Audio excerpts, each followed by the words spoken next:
ಇದೆಲ್ಲದರ ಮಧ್ಯದಲ್ಲಿ ಏಕಾಏಕಿ ವಿಜಯೇಂದ್ರರು ಇವತ್ತು ಬೆಳಗ್ಗೆ 10 ಗಂಟೆ ಫ್ಲೈಟಿಗೆ ದಿಲ್ಲಿಗೆ ಹೋಗಿದ್ದಾರೆ. ಏಕಾಏಕಿ ಅಂತಾನೆ ಅನ್ಬೇಕು, ಯಾಕಂದ್ರೆ ಅವರು ದೆಹಲಿ ಪ್ರವಾಸ ನಿಗದಿಯಾಗಿದ್ದ ಮಾಹಿತಿ ನಮಗೇನಿರಲಿಲ್ಲ. ದಿಲ್ಲಿಗೆ ಹೋಗಿದ್ದಾರೆ. ರಾಮುಲು ರೆಡ್ಡಿ ಮಧ್ಯದಲ್ಲಿ ಎದ್ದಿರುವ ಈ ತಿಕ್ಕಾಟದ ಬಗ್ಗೆ ಏನಾದರೂ ಸ್ಪಷ್ಟೀಕರಣ ಕೊಡ್ತಾರಾ? ರೆಬೆಲ್ಸ್ ಟೀಮ್ ಆಕ್ಟಿವಿಟಿಗಳ ಬಗ್ಗೆ ಮತ್ತೊಮ್ಮೆ ದೂರ, ಗೊತ್ತಿಲ್ಲ.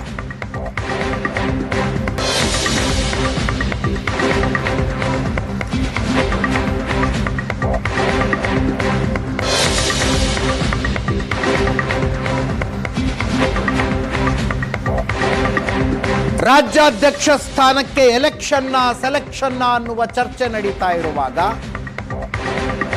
ಹಾಲಿ ರಾಜ್ಯಾಧ್ಯಕ್ಷ ವಿಜಯೇಂದ್ರರು ದೆಹಲಿಗೆ ಹೋಗಿದ್ದಾರೆ.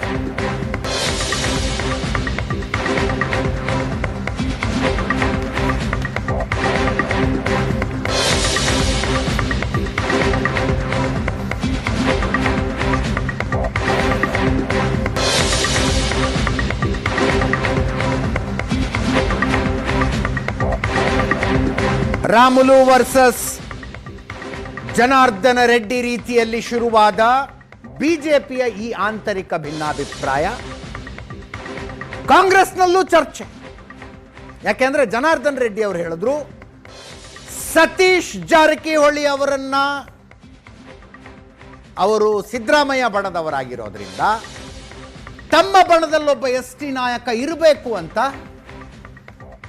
ಡಿ ಕೆ ಶಿವಕುಮಾರ್ ಅವರು ರಾಮುಲು ಅವರನ್ನ ಕಾಂಗ್ರೆಸ್ಸಿಗೆ ಕರೀತಾ ಇದ್ದಾರೆ. ರಾಮುಲು ಕಾಂಗ್ರೆಸ್ಸಿಗೆ ಹೋಗ್ತಾರೆ ಅಂತ ಬಳ್ಳಾರಿಯ ಮನೆಗಳಲ್ಲೂ ಚರ್ಚೆ ಆಗ್ತಿದೆ ಅಂತ ಜನಾರ್ದನ ರೆಡ್ಡಿ ಅವರು ಹೇಳಿದ್ರು. ಅದು ಸುಳ್ಳು ಅಂತ ಡಿ ಕೆ ಶಿವಕುಮಾರ್ ಈಗಾಗಲೇ ಹೇಳಿದ್ರು. ಸುಳ್ಳು, ನನ್ನ ಜೊತೆಗೆ ಯಾರೂ ಮಾತಾಡಿಲ್ಲ ಅಂತ ಈಗ ಹೇಳ್ತಾ ಇದ್ದಾರೆ. 2023 ಚುನಾವಣೆ ಸಂದರ್ಭದಲ್ಲಿ ನಾನು ರಾಮುಲು ಅವರನ್ನು ಕರೆದಿದ್ದು ಸತ್ಯ. ಈಗ ಅವ್ರನ್ನ ಕರ್ಕೊಂಡು ಏನು ಪ್ರಯೋಜನ ಅಂತ ಕೆಪಿಸಿಸಿ ಅಧ್ಯಕ್ಷ ಉಪಮುಖ್ಯಮಂತ್ರಿ ಡಿ ಕೆ ಶಿವಕುಮಾರ್ರ ಪ್ರಶ್ನೆ. ಸತೀಶ್ ಜಾರಕಿಹೊಳಿ ಅವರು ಎಸ್ ಟಿ ನಾಯಕರು, ವಾಲ್ಮೀಕಿ ಸಮುದಾಯದ ನಾಯಕರು. ಅವರು ಸಿದ್ದರಾಮಯ್ಯನವರ ಪರವಾಗಿರೋದ್ರಿಂದ ರಾಮುಲು ತಮ್ಮ ಪರವಾಗಿರಬೇಕು ಅಂತ ಕಾಂಗ್ರೆಸ್ಸಿಗೆ ಡಿ ಕೆ ಶಿವಕುಮಾರ್ ಕರೀತಾ ಇದ್ದಾರೆ ಅಂತ ಜನಾರ್ದನ ರೆಡ್ಡಿ ಅವರ ಹೇಳಿಕೆಯಾಗಿತ್ತು. ಸತೀಶ್ ಜಾರಕಿಹೊಳಿ ಅವರನ್ನ ಕೇಳಿದ್ರೆ ಬೆಂಗಳೂರಿಗೆ ಹೋಗಿ ಪೂರ್ತಿ ಮಾಹಿತಿ ತಗೋತೀನಿ, ರಾಮುಲು ಸೇರ್ಪಡೆ ಬಗ್ಗೆ ನನಗೆ ಸ್ಪಷ್ಟ ಮಾಹಿತಿ ಇಲ್ಲ ಅಂದ್ರು. ಚಲೋರಾಯಸ್ವಾಮಿ ಅವರದು ಸ್ಟ್ಯಾಂಡರ್ಡ್ ಹೇಳಿಕೆ, ತತ್ವ ಸಿದ್ಧಾಂತ ಒಪ್ಪಿ ಯಾರು ಬಂದರೂ ಸ್ವಾಗತ ಅಂತ. ಎಂ ಬಿ ಪಾಟೀಲ್ರು ಮಾತಾಡಿದ್ದಾರೆ, ಕೇಳಿಸ್ಕೊಳ್ಳಿ. ಪರ್ಯಾಯವಾಗಿ ರಾಮುಲು ಅವ್ರನ್ನ ಕಾಂಗ್ರೆಸ್ಗೆ ಕರೆತರೋ ಪ್ರಯತ್ನ ಇಲ್ಲ, ಅದೆಲ್ಲ ಚರ್ಚೆ ಅಷ್ಟೇ, ಇನ್ನೂ ಆಗಿಲ್ಲ. ಇಲ್ಲ, ಚರ್ಚೆ ಇದೆ ಅಷ್ಟೇ. ಅದು ನೋಡೋಣ, ಇದು ಚರ್ಚೆದಲ್ಲಿದೆ, ನಮಗೂ ಗೊತ್ತಿಲ್ಲ ಅದ್ರ ಬಗ್ಗೆ. ಬೆಂಗಳೂರು ಹೋದ್ಮ್ಯಾಗ ಅದ್ರ ಬಗ್ಗೆ ಮಾಹಿತಿ ತಗೊಳ್ತೀವಿ. ಅದೇನಾಗಿದೆ ಗೊತ್ತಿಲ್ಲ, ನನಗೆ ಪೂರ್ಣ ಪ್ರಮಾಣ ಗೊತ್ತಿಲ್ಲ. ಬೆಂಗಳೂರು ಹೋದ್ಮ್ಯಾಗ ಚರ್ಚೆ ಮಾಡ್ತೀವಿ. ಯಾಕಂದ್ರೆ ನಾನು ಇಲ್ಲ ಗೊತ್ತಿಲ್ಲ, ನನಗೆ ಗೊತ್ತಿಲ್ಲ ಅದ್ರ ಬಗ್ಗೆ. ಅಲ್ಲೇ ಹೋದ್ಮ್ಯಾಗ ಗೊತ್ತಾಗೋದು, ಬೆಂಗಳೂರಿಗೆ ಹೋದ್ಮ್ಯಾಗ ಚರ್ಚೆ ಮಾಡ್ತೀವಿ, ಅಲ್ಲಿ ಹೋದ್ಮ್ಯಾಗ ಗೊತ್ತಾಗೋದು. ಗೊತ್ತಾದ್ಮ್ಯಾಗ ರಿಯಾಕ್ಟ್ ಮಾಡ್ತೀವಿ. ಇಲ್ಲ ನೋಡೋಣ, ಅದು ಇನ್ನೂ ನನಗೆ ಪೂರ್ಣ ಮಾಹಿತಿ ಇಲ್ಲ, ಆದ್ಮ್ಯಾಗ ಹೇಳ್ತೀವಿ ನಿಮಗೆ. ಇಲ್ಲಪ್ಪ, ಪಾರ್ಲಿಮೆಂಟ್ ಅಲ್ಲಿ ಚರ್ಚೆ ಆಯ್ತು, ಅವ್ರು ನಿಂತ್ಕೋದ್ರು. ಈಗಲೂ ಬಂದ್ರೋ ಹೋದ್ರೋ ಗೊತ್ತಿಲ್ಲ. ಬಂದ್ರೆ ಸ್ವಾಗತ. ನಾವು ಕಾಂಗ್ರೆಸ್ಗೆ ಶಾಸಕರಾಗಲಿ ಲೀಡರ್ಗಳಾಗಲಿ ನಮ್ಮ ಸಿದ್ಧಾಂತವನ್ನ, ಕಾಂಗ್ರೆಸ್ ಸಿದ್ಧಾಂತವನ್ನು ಒಪ್ಪಿ ಯಾರು ಬಂದರೂ ಸಂತೋಷ. ಬಂದ್ರೆ ನಮ್ದೇನು ಅಭ್ಯಂತರ ಇಲ್ಲ. ನಮ್ಮ ತೀರ್ಮಾನ ಮಾಡೋರು ಮುಖ್ಯಮಂತ್ರಿಗಳಿದ್ದಾರೆ, ಪ್ರದೇಶ ಕಾಂಗ್ರೆಸ್ ಅಧ್ಯಕ್ಷರಿದ್ದಾರೆ, ಹೈಕಮಾಂಡ್ ಇದೆ, ತೀರ್ಮಾನ ಮಾಡಿ. ಮತ್ತು ಇದು ಸತೀಶ್ ಜಾರಕಿಹೊಳಿ ವಿರುದ್ಧ ಆಗಿರೋದ ಅದ್ಯಾವುದು ಪ್ರಶ್ನೆ. ಸತೀಶ್ ಜಾರಕಿಹೊಳಿ ನಮ್ಮೊಬ್ಬ ಯುವ ಮುಖಂಡರು, ಅವರು ಒಬ್ಬ ಕಾಂಗ್ರೆಸ್ ಪಕ್ಷ ಮುಂಚೂಣಿ ನಾಯಕರು. ಅವ್ರನ್ನ ಮಣಿಸುವಂತಹದ್ದು ಗಿಣಿಸುವಂತಹದ್ದು ಅದು ಆಗದಲ್ಲ. ಮತ್ತು ಅಂಥ ಉದ್ದೇಶನೂ ಕೂಡ ಯಾರಿಗೂ ಇಲ್ಲ. ಅವ್ರು ಮಣಿಸ್ಬೇಕು ಅಂತ ಉದ್ದೇಶನೂ ಯಾರಿಗೂ ಇಲ್ಲ. ರೆಡ್ಡಿ ಅದು ಪೊಲಿಟಿಕಲ್ ಸ್ಟೇಟ್ಮೆಂಟು. ಯಾಕಂದ್ರೆ ಅವ್ರಿಗೆ ರೆಡ್ಡಿಗೆ ಅವ್ರಿಗೆ ಆಗ್ತಾ ಇಲ್ಲಲ್ಲ, ಅದಕ್ಕೆ ರೆಡ್ಡಿ ಅದನ್ನ ಅವ್ರಿಗೆ ಶ್ರೀರಾಮುಲು ಇದನ್ನ ಮಾಡಬೇಕು ಅಂತೇಳಿ ಅವ್ರವ್ರ ಫೈಟ್ನಲ್ಲಿ ಇದನ್ನ ರೆಡ್ಡಿ ಅವರು ಹರಿದು ಬಿಟ್ಟಿದ್ದು. ರೆಡ್ಡಿ ಅವರೇ ಕಾಂಗ್ರೆಸ್ ಇರ್ತಿರ್ಬೇಕು, ಆದ್ರೆ ಸಿಂಗಲ್ ಸೇರಿಸ್ಕೊಳ್ಳೋದಲ್ಲ. ಅವ್ರು ಸೇರಿಸ್ಕೊಳ್ಳಲ್ಲ, ನಮ್ಮಲ್ಲಿ ಸೇರಿಸ್ಕೊಳ್ಳಲ್ಲ, ನಮ್ಮೆಲ್ಲ ಸೇರಿಸ್ಕೊಳ್ಳಲ್ಲಪ್ಪ. ಸರಳವಾಗಿ ಪಕ್ಷದ ಹೈಕಮಾಂಡ್ ನಿರ್ಧಾರ ಮಾಡ್ತದೆ. ನಮ್ಮ ಹೆಸರು ಮಿಸ್ಯೂಸ್ ಮಾಡ್ಕೊಳ್ತಾ ಇದ್ದಾರೆ. ನನ್ನ ಹತ್ರ ರಾಮುಲು ಮಾತಾಡಿಲ್ಲ, ಸಿಕ್ಕಿಲ್ಲ. ಯಾವಾಗ ಸಿಕ್ಕಿದ್ರು ಹಿಂದೆ ಕೇಳಿದ್ದೆ ನಾನು, ಎಲೆಕ್ಷನ್ ಮುಂಚಿತವಾಗಿ ಕೇಳಿದ್ದೆ ನಾನು. ಅವ್ರು ಬರಲ್ಲ ಅಂತ ಹೇಳಿದ್ರು. ಕೇಳಿದ ಆಫರ್ ಕೊಟ್ಟಿದ್ದೆ ನಾನು, ಇಲ್ಲ ಅಂತಲ್ಲ. ಇಲ್ಲ ಸರ್ ನಾನು ಇಲ್ಲೇ ಉಳ್ಕೊಳ್ತೀನಿ ಅಂತ ಆಗಿಂದ ಹೇಳಿದ್ರು. ಒಂದು 50 ಜನಕ್ಕೆ ಕೇಳಿದ್ದೀನಿ. ಯಾಕೆ ಸುಮ್ಮನೆ ಯಾಕೆ ನಾನು ಕನ್ಸ್ಗೆ ನಾನು ಅದ್ರ ಬಗ್ಗೆ ಯೋಚನೆ ಮಾಡಲಿ. ಅದು ನನ್ನವರೆಗೂ ನನ್ನ ಟೇಬಲ್ ಬಂದಾಗ ಚರ್ಚೆ ಮಾಡ್ತೀನಿ. ಮತ್ತೊಮ್ಮೆ ಪ್ರಶಾಂತ್ ಲೈನ್ನಲ್ಲಿದ್ದಾರೆ. Prashanth, D K Shivakumar most practical ಹೇಳಿಕೆ, 2023 ಎಲೆಕ್ಷನ್ಗಿಂತ ಮುಂಚೆ ಕರೆದಿದ್ದೆ, ಬಂದಿಲ್ಲ, ಈಗ ಬಂದರೆ ಏನು ಪ್ರಯೋಜನ ಅಂತ. ಡೆಫಿನೆಟ್ಲಿ ನೋಡಿ, ರಾಜಕಾರಣದಲ್ಲಿ ಈಗ ರಾಮುಲು ಹೋದರೆ ಏನು ಪ್ರಯೋಜನ ಆಗುತ್ತೆ ಅಂತಕ್ಕಂಥದ್ದು ಪ್ರಶ್ನೆ. ಮತ್ತು ರಾಮುಲು ಕೂಡ ಹೋಗ್ತೀನಿ ಅಂತಕ್ಕಂಥದ್ದನ್ನು ಎಲ್ಲೂ ಹೇಳಿಲ್ಲ. ಹೌದು, ಅವರು ನಡ್ಡಾ ಅವ್ರ ಜೊತೆ ಮಾತಾಡ್ತಾ ಇದ್ದಾರೆ, ಪ್ರಹ್ಲಾದ್ ಜೋಶಿ ಜೊತೆ ಮಾತಾಡ್ತಾ ಇದ್ದಾರೆ ಅಂತಂದರೆ ಪಾರ್ಟಿಯಲ್ಲಿ ಉಳ್ಕೊಳ್ಳಿಕ್ಕೆ ಸಾಧ್ಯನಾ? ಬರೀ ಉಳಿದುಕೊಳ್ಳೋದಷ್ಟೇ ಅಲ್ಲ, ಈ ಪ್ರಕರಣದಿಂದ ನನಗೆ ಮತ್ತೇನಾದರೂ ಸಿಗ್ಲಿಕ್ಕೆ ಅಕಾಮಿಡೇಷನ್ ಜಾಸ್ತಿ ಆಗ್ಲಿಕ್ಕೆ ಸಾಧ್ಯನಾ ಅಂತಕ್ಕಂಥದ್ದು ಪ್ರತಿಯೊಬ್ಬ ರಾಜಕಾರಣಿ ನಿಶ್ಚಿತವಾಗಿ ನೋಡ್ತಾರೆ.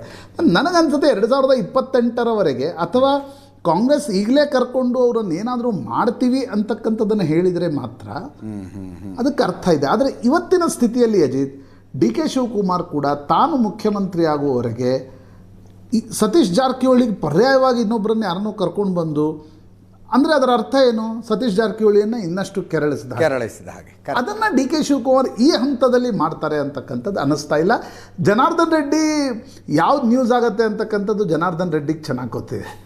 ಆ ಕಾರಣದಿಂದ ಅವರು ಆ ಬಾಣವನ್ನು ಎಸ್ತಿರಬೇಕು ಅಂತ ಅನಿಸುತ್ತೆ.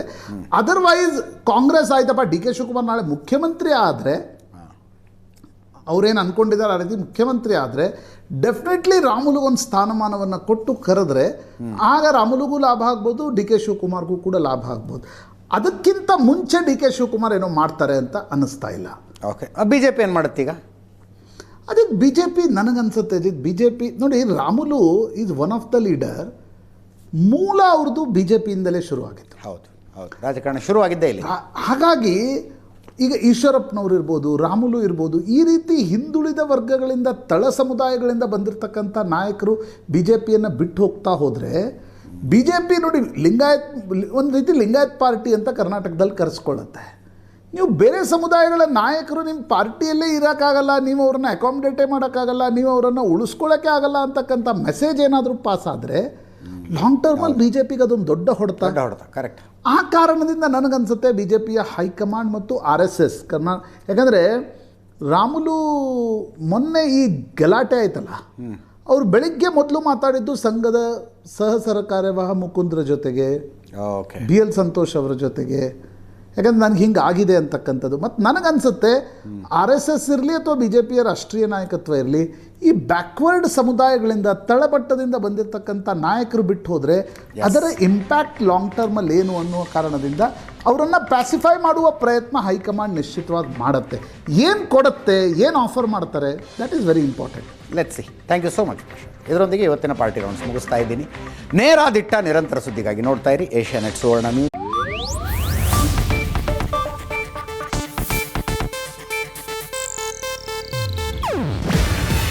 ಇದು ಏಷ್ಯಾನೆಟ್ ನ್ಯೂಸ್ ನೆಟ್ವರ್ಕ್ ಪ್ರಸ್ತುತಿ. ನೀವು ನೋಡ್ತಿದ್ದೀರಾ ಏಷ್ಯಾನೆಟ್ ಸುವರ್ಣ ನ್ಯೂಸ್.